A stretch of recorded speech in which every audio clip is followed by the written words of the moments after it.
Capítulo 21. Constante, cheia de apreensões, com medo de ser assassinada. Só comia do que ela própria preparava para si e não dormia senão depois de fechar-se a chave. Noite o mais ligeiro rumor a punha de pé. Olhos arregalados, respiração convulsa. Boca aberta e pronta para pedir socorro ao primeiro assalto. No entanto, em redor do seu desassossego e do seu mal-estar, tudo ali prosperava forte e grosso, aos contos de réis, com a mesma febre com que, dantes, em torno da sua atividade de escrava trabalhadeira, os vinténs choviam, dentro da gaveta da venda. Durante o dia paravam agora em frente do armazém. Carroças e carroças com fardos e caixas trazidos da alfândega, em que se liam as iniciais de João Romão, e rodavam-se pipas e mais pipas de vinho e de vinagre, e grandes partidas de barricas de cerveja e de barris de manteiga e de sacos de pimenta. E o armazém, com as suas portas escancaradas sobre o público, engolia tudo de um trago, para depois ir deixando sair de novo, aos poucos, com lucro lindíssimo, que no fim do ano causava assombros. João Romão fizera-se o fornecedor de todas as tabernas e armarinhos de Botafogo. O pequeno comércio sortia-se lá para vender a retalho. A sua casa tinha agora um pessoal complicado de primeiros, segundos e terceiros caixeiros, além do guarda-livros, do comprador, do despachante e do caixa. Do seu escritório saiam correspondências em várias línguas. E, por dentro das grades de madeira polida, onde havia um bufete sempre servido, com presunto, queijo e cerveja, faziam-se largos contratos comerciais, transações, em que se arriscavam fortunas, e propunham-se negociações de empresas e privilégios obtidos do governo, e realizavam-se vendas e compras de papéis, e concluíam-se empréstimos de juros fortes sobre hipotecas de grande valor. E ali ia de tudo, o alto e o baixo negociante, capitalistas adulados e mercadores falidos, corretores de praça, zangões, cambistas, empregados públicos, que passavam procuração contra o seu ordenado, empresários de teatro e fundadores de jornais, em aparos de dinheiro, viúvas, que negociavam o seu montepio, estudantes, que iam receber a sua mesada, e capatazes de vários grupos de trabalhadores pagos pela casa, e, destacando-se de todos, pela quantidade, os advogados e a gente miúda do foro, sempre inquieta, farisqueira, a meter o nariz em tudo, feia, apapelada. Debaixo do braço, a barba por fazer, o cigarro babado e apagado a um canto da boca. E, como a casa comercial de João Romão, prosperava igualmente a sua avenida. Já lá se não admitia assim qualquer pé rapado. Para entrar era preciso carta de fiança e uma recomendação especial. Os preços dos cômodos subiam, e muitos dos antigos hóspedes, italianos principalmente, iam, por economia, desertando para o cabeça de gato e sendo substituídos por gente mais limpa. Decrescia também o número das lavadeiras, e a maior parte das casinhas eram ocupadas agora por pequenas famílias de operários, artistas e praticantes de secretaria. O cortiço aristocratizava-se. Havia um alfaiate logo à entrada, homem sério, de suíças que cozia na sua máquina entre oficiais, ajudado pela mulher, uma lisboeta cor de nabo, gorda, velhusca, com princípio de bigode e cavanhaque, mas extremamente circunspecta. Em seguida um relojoeiro calvo, de óculos, que parecia mumificado atrás da vidraça em que ele, sem mudar de posição, trabalhava da manhã até a tarde. Depois um pintor de tetos e tabuletas, que levou a fantasia artística ao ponto de fazer, a pincel, uma trepadeira em volta da sua porta, onde se viam pássaros de várias cores e feitios, muito comprometedores para o crédito profissional do autor. Mais adiante instalara-se um cigarreiro, que ocupava nada menos de 3 números na estalagem e tinha 4 filhas e 2 filhos a fabricarem cigarros, e mais 3 operárias que preparavam palha de milho e picavam e desfiavam tabaco.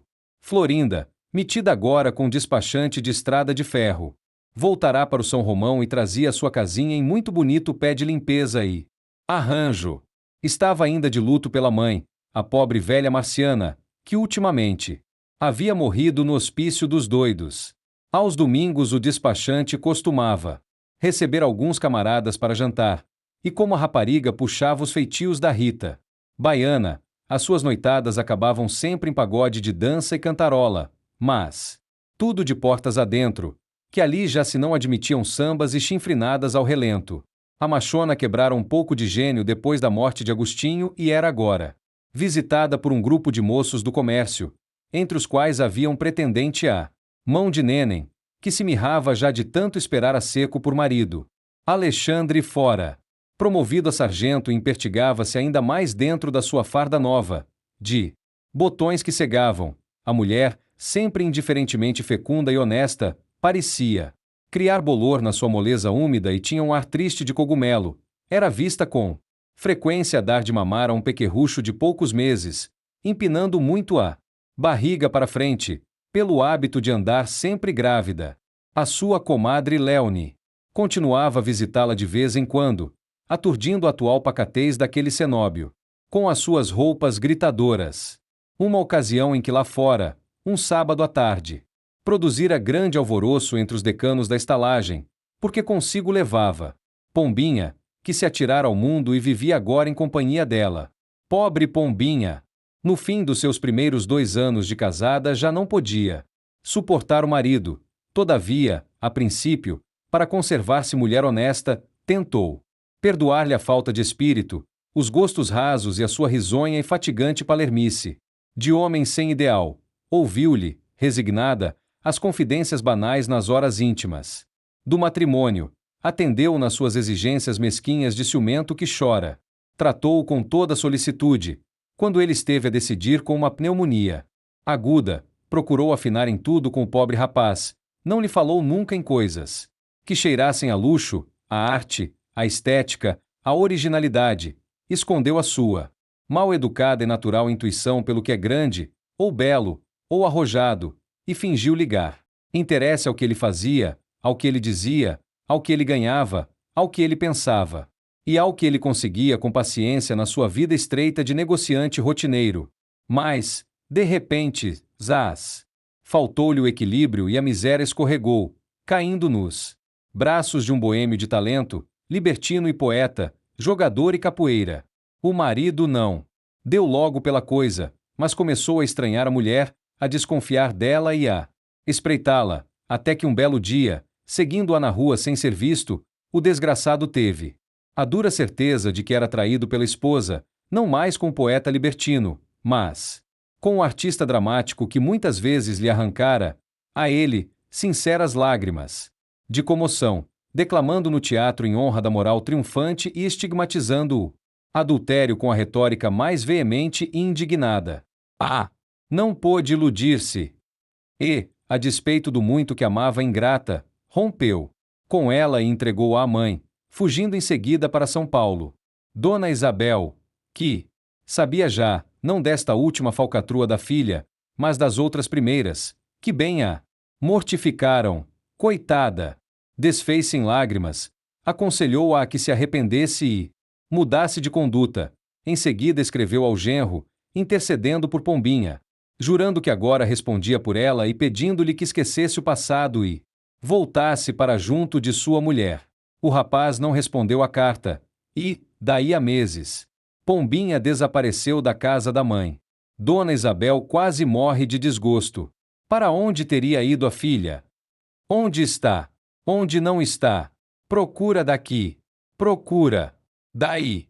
Só a descobriu semanas depois. Estava morando num hotel com Léonie. Serpente vencia afinal. Pombinha foi, pelo seu próprio pé, atraída, meter-se-lhe na boca.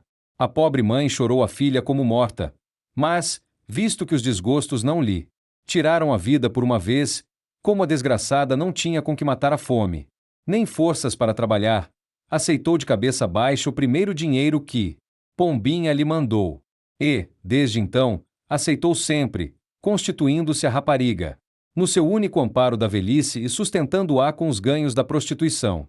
Depois, como neste mundo uma criatura a tudo se acostuma, Dona Isabel mudou-se para a casa da filha, mas não aparecia nunca na sala quando havia gente de fora. Escondia-se, e, se algum dos frequentadores de Pombinha pilhava de improviso, a infeliz, com vergonha de si mesma, fingia-se criada ou dama de companhia. O que mais a desgostava, e o que ela não podia tolerar sem apertos de coração, era ver-a pequena endemoninhar-se com champanha depois do jantar e pôr-se a dizer tolices, e a estender-se ali mesmo no colo dos homens.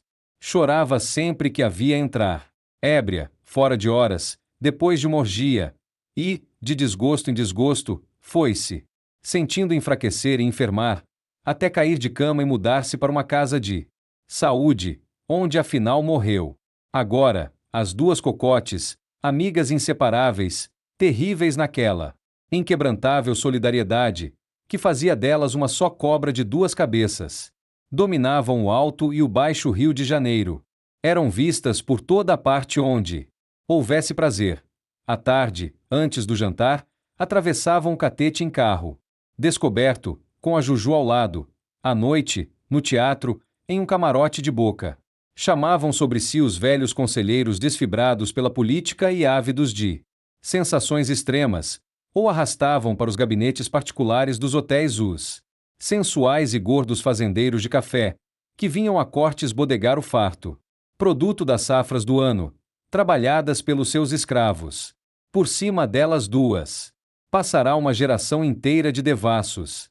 Pombinha, só com 3 meses de cama franca, fizera-se tão perita no ofício como a outra. A sua infeliz inteligência, nascida e criada no modesto lodo da estalagem, medrou logo admiravelmente na lama forte dos vícios de largo fôlego, fez maravilhas na arte, parecia adivinhar todos os segredos daquela vida. Seus lábios não tocavam em ninguém sem tirar sangue. Sabia beber, gota a gota, pela boca do homem mais avarento, todo o dinheiro que a vítima pudesse dar de si. Entretanto, lá na Avenida São Romão, era, como a mestra, cada vez mais adorada pelos seus velhos e fiéis companheiros de cortiço. Quando lá iam, acompanhadas por Juju, a porta da Augusta ficava, como dantes, cheia de gente, que as abençoava com seu estúpido sorriso de pobreza hereditária e humilde. Pombinha abria muito a bolsa, principalmente com a mulher de Jerônimo, a cuja filha, sua protegida predileta, votava agora, por sua vez, uma simpatia toda especial, idêntica que noutro tempo inspirara ela própria a Léone. A cadeia continuava e continuaria interminavelmente. O cortiço estava preparando uma nova prostituta naquela pobre menina desamparada, que se fazia mulher ao lado de uma infeliz mãe ébria. E era, ainda assim, com essas esmolas de Pombinha, que na casa de Piedade não faltava de todo o pão, porque já ninguém confiava a roupa desgraçada. E nem ela podia dar conta de qualquer trabalho. Pobre mulher! Chegará ao extremo dos extremos. Coitada! Já não causava dó, causava repugnância e nojo. Apagaram-se-lhe os últimos vestígios do brio. Vivia, andrajosa, sem nenhum trato e sempre ébria, dessa embriaguez sombria e mórbida, que se não dissipa nunca. O seu quarto era o mais imundo e o pior de toda a estalagem. Homens malvados abusavam dela, muitos de uma vez, aproveitando-se da quase completa inconsciência da infeliz. Agora, o menor trago de aguardente a punha logo pronta. Acordava todas as manhãs apatetada, muito triste, sem ânimo para viver esse dia, mas era só correr a garrafa e voltavam-lhe as risadas frouxas. De boca que já se não governa. Um empregado de João Romão, que ultimamente fazia as vezes dele na estalagem, por 3 vezes a enxotou, e ela, de todas, pediu que lhe dessem alguns dias de espera, para arranjar casa. Afinal, no dia seguinte ao último em que Pombinha apareceu por lá com Léone e deixou-lhe algum dinheiro, despejaram-lhe os tarecos na rua. E a mísera, sem chorar, foi refugiar-se, junto com a filha, no cabeça de gato que, à proporção que o São Romão se engrandecia, mais e mais, ia se rebaixando acanalhado, fazendo-se cada vez mais torpe, mais abjeto, mais cortiço, vivendo satisfeito do lixo e da salsugem que o outro rejeitava, como se todo o seu ideal fosse conservar inalterável, para sempre, o verdadeiro tipo da estalagem. Fluminense, a legítima, a legendária, aquela em que há um samba e um rolo por noite, aquela em que se matam homens sem a polícia descobrir os assassinos. Viveiro de larvas sensuais em que irmãos dormem misturados com as irmãs na mesma lama, paraíso de vermes, brejo de lodo quente e fumegante, donde brota a vida brutalmente, como de uma podridão.